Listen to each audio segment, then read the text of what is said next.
Quem não quiser, aí vai estar na presença de Deus e vai assumir as consequências da sua incredulidade.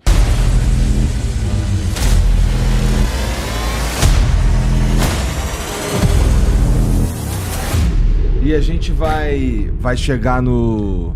Vamos chegar no Apocalipse, no juízo final, e viveremos felizes para sempre no paraíso, cara? Olha, o Apocalipse, como diz o próprio nome, é um tempo de juízo. Porque Jesus é visto na Bíblia como o cordeiro e o leão. O cordeiro, ele é o símbolo do animal sacrificial que morria em favor de alguém. E Jesus veio como um cordeiro porque ele morreu pelos nossos pecados. O justo pelos injustos. Quer dizer, eu não podia morrer por ninguém porque eu sou pecador. Mas ele não, ele nunca pecou. Então ele morreu pelos pecadores. Para que quem cresce nesse sacrifício fosse salvo. É isso que a Bíblia diz. Deus amou o mundo de tal maneira que deu seu único filho para que todo aquele que nele crê não pereça, mas tenha vida eterna. João 3,16. Aí, acertei? Você já tá perfeito. João 3,16. Agora, Deus também, a Bíblia diz que a base do seu trono é justiça e juízo. Existe muita injustiça neste mundo que precisa ser reparada. E Deus está dando um tempo para a humanidade se arrepender. Quando chegar o tempo, aí vem o juízo. Aí vai ser um pega para capar. Mas mesmo nesse período do juízo, vai haver a oportunidade das pessoas se converterem, se entregarem a Deus e serem salvas. Quem não quiser, aí vai estar na presença de Deus e vai assumir as consequências da sua incredulidade. Então, hoje, isso que a gente está vendo, está tudo na Bíblia. Tudo isso que você está vendo... Por exemplo, eu vou trazer aqui um código para você que você acho que nunca ouviu. Você já ouviu falar de número da besta, marca da besta? 666. Você sabe o que é isso? É um, sei lá, não. Alguns dizem... É porque o Apocalipse, o livro de Apocalipse, ele é muito alegórico, é difícil... Tem coisas que são alegóricas, tem outras que são muito mais claras, mas você tem que entender no significado daquele tempo. Por exemplo, tem um tipo de estudo que chama gematria, que várias línguas antigas, o número delas era a letra. Tá. O grego tem, o hebraico tem. Por exemplo, no hebraico, a letra Aleph é a primeira letra. Ela também significa o número 1. O Beit é o segundo, é o número 2. Gimel 3, Dalet 4, Re 5, Vav 6. Então quando você fala... Tá inventando isso não, né, Lamartine? Não, isso tô aí Tô te zoando. Isso todo mundo sabe, todo mundo que estuda hebraico sabe, inclusive hoje é assim lá. Tá. Eles têm os números, né, arábicos, mas eles também podem... Você pode abrir um livro, a primeira página está com Aleph lá e não com o número 1. Tá? Então, o número 6 é a letra Vav. 666 é Vav, Vav, Vav. Agora, você sabe qual que é a letra que translitera para o nosso alfabeto? W. O que é o WWW? Ih, rapaz. Então estamos nesse momento fazendo uso de um instrumento do diabo. O sistema, porque o que na verdade vai acontecer no Apocalipse? O mundo vai se tornar um mundo globalizado. Vai ter um governo único, vai ter uma moeda única, vão ter leis únicas. Você não está percebendo como as coisas estão caminhando para isso?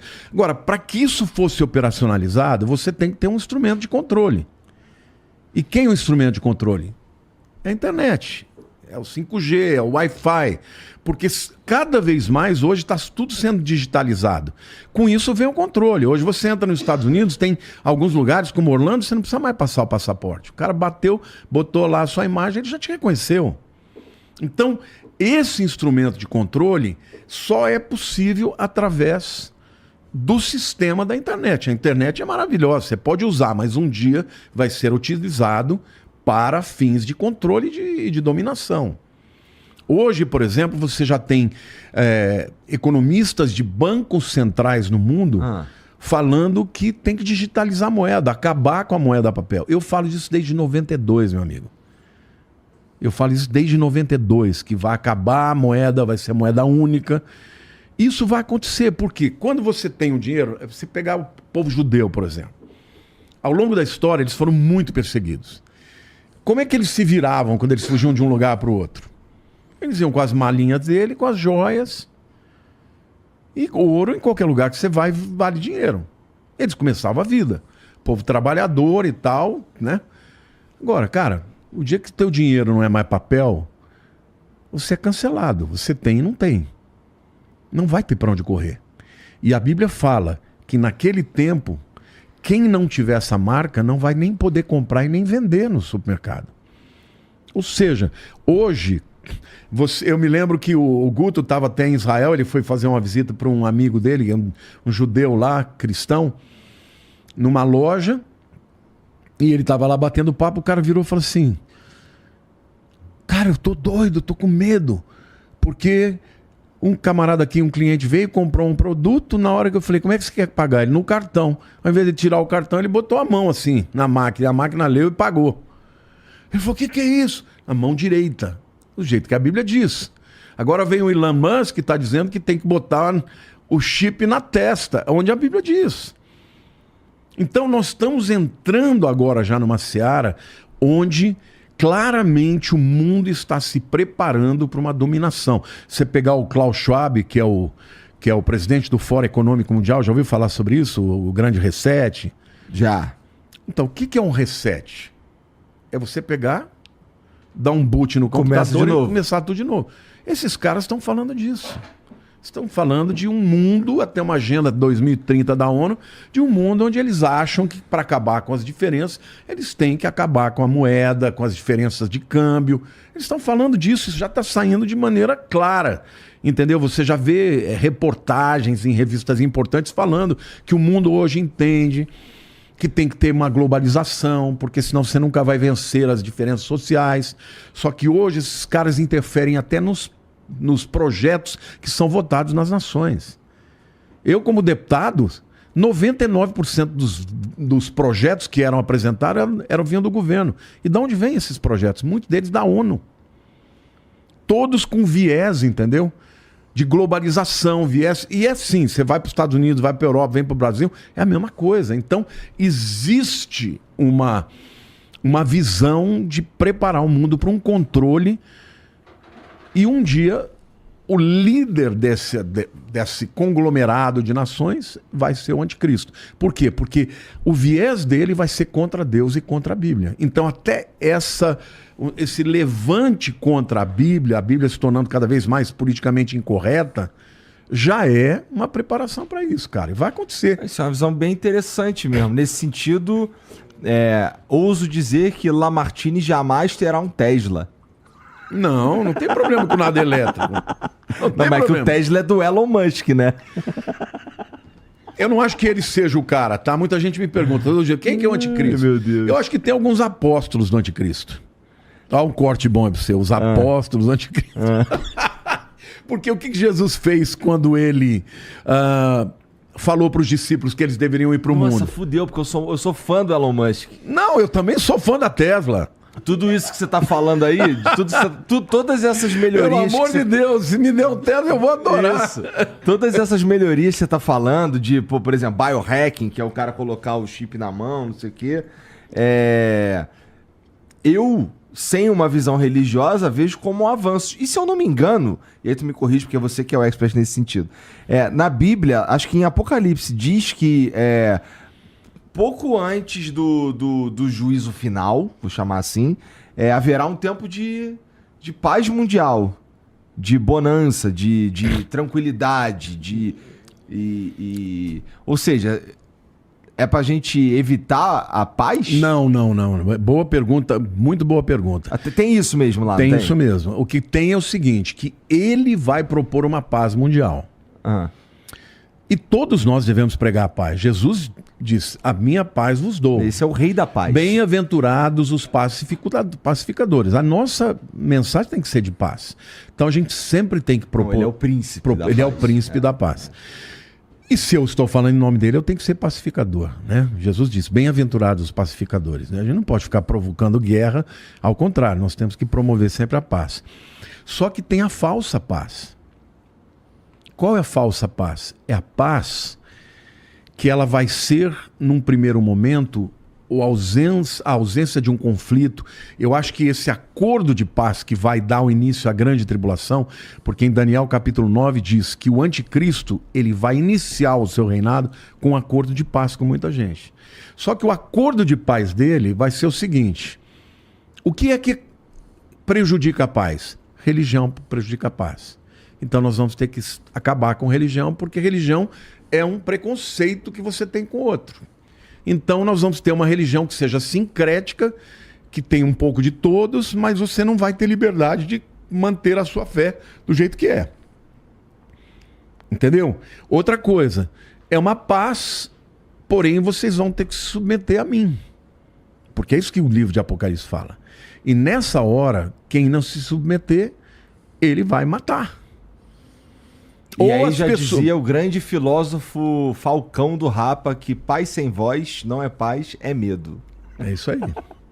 E vai ter muita gente. Agora, quando você está dentro de um sistema onde você não tem para onde fugir, eu sou totalmente favorável à tecnologia, eu uso tecnologia. Eu acho esse negócio de celular, eu acho maravilhoso. Eu me lembro que a primeira vez que eu fui no Epcot Center, em 1993, janeiro de 93, eu entrei naquela bola lá, que é o Earthship, como é que é? Spaceship Earth, é a espaçonave Terra, né? Eu já vi, mas nunca fui. Você entra num carrinho, ele vai passando a evolução da humanidade. Quando chegou no futuro, tinha uma menina nos Estados Unidos, num tablet, conversando com uma menina no Japão, assim, vendo uma outra. Eu falei, isso é uma palhaçada, isso não vai acontecer nunca. Cara, eu sou já mais velho, eu vi o nascimento do computador, do celular. Nós estamos vivendo num tempo onde a multiplicação exponencial do conhecimento é bíblico, inclusive. A Bíblia diz que no final dos tempos, as pessoas correriam de um lado para o outro e o saber se multiplicará. É o que está acontecendo hoje. Então, muitas dessas tecnologias são maravilhosas.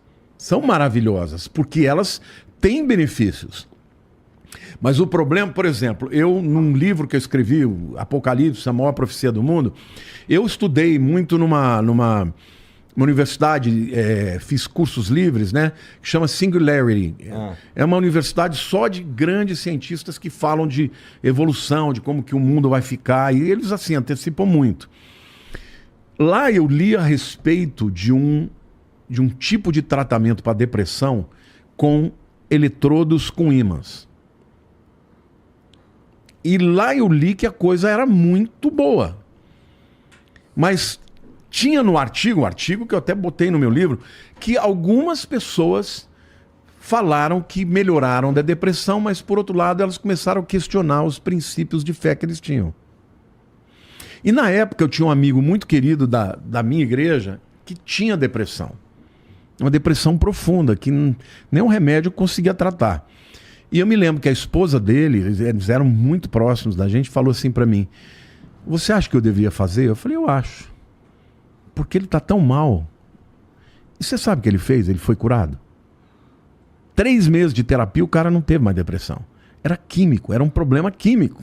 Então, é óbvio que tem uma série de benefícios, só que onde está o pulo do gato? Na hora que você insere uma coisa dentro de você, por exemplo, o Elon Musk, por que ele quer botar os nanorobôs aí?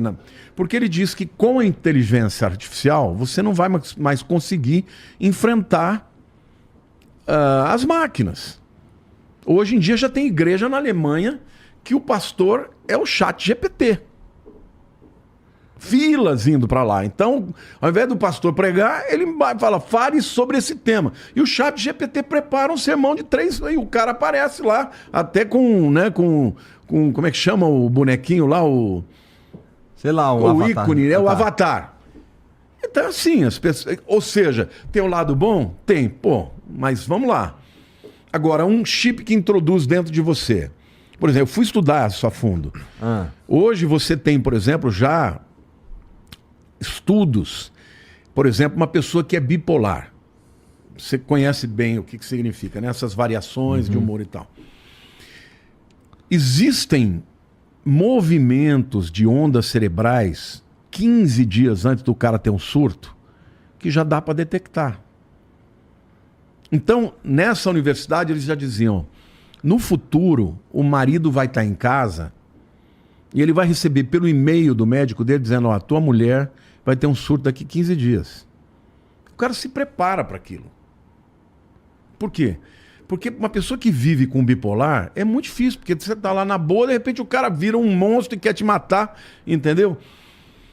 Então tem aspectos muito interessantes, mas por outro lado, é invasivo, você não consegue fugir. Onde você for, estão te detectando. Não é verdade? Com certeza. É bom para uma questão de sequestro, ou seja... Só que a evolução disso é que as pessoas vão ficando tão dependentes daquilo que quando chega a hora dele dizer, olha, ou você aceita tudo o que eu estou dizendo, ou você vai ser um pária, você não vai estar dentro do sistema. E as pessoas vão aceitar, na grande maioria. E aí está linkado a isso a adoração a ele como Deus. Ele vai se colocar como o verdadeiro Messias.